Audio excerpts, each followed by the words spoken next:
Cheese! I am Lee Keckner in the Everyday Family Room with a fantastic photographer, Warren Kosikov. Welcome. Hi, Lee. I'm so happy you're here.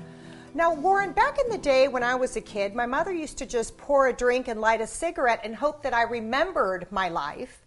But now parents have such pressure in capturing every single thing that our kids do so we can make a full book and movie by the time they're adults. Can you help us with ways to best photograph our children? I definitely can, and as a professional photographer, I use a big old camera like this, Wow, and it's a lot of madness and things that people don't need. Why did you pull that away from me? Oh, sorry. Okay, thanks. Today's point-and-shoot cameras are phenomenal.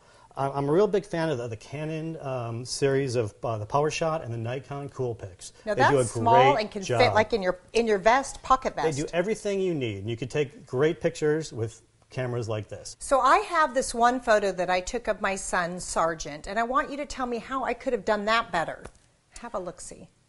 First off, you've done something really well. You've used a technique that we call framing. You may or may not have known you've done it, but you framed your son's head with those bars, and that's a nice technique.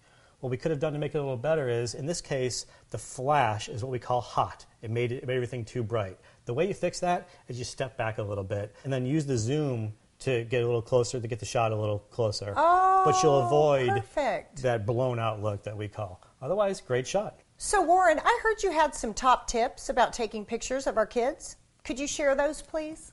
Absolutely. My first tip is always fill the frame. I like to call it a manual zoom. But you can see, you don't have to get his whole face in there and his whole body. Jump right in there and get a nice tight shot. My next tip is to shoot eye level, particularly little babies. Get down to eye level. A lot of the photos you see of babies are you're shooting down into the crib, you're shooting down into the car seat. Nothing wrong with putting the child into the car seat. Get down to their eye level, you get a nice great shot. Thirdly, if you're going to use some editing software, change it up and change it to black and white. So, this is the same photo as the one I just showed you. Change it to black and white and you get a little nice effect. My fourth tip is use your flash when you're outside. Here's a great example of an outdoor photo with and without the flash. You get a much clearer picture of the child's face with the flash on.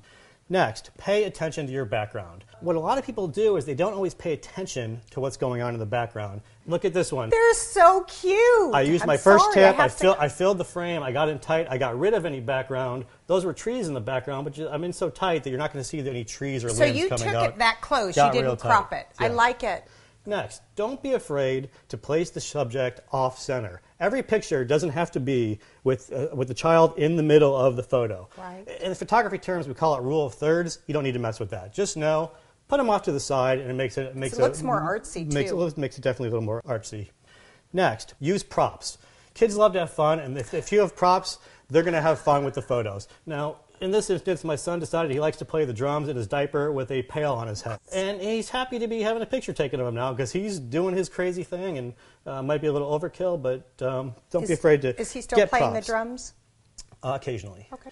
Next, don't make it a photo shoot. We all know when you go to your kids and you say, kids, we're going to take pictures, they go, oh. Yes. Say, kids, we're going to the park. Kids, we're going to the beach.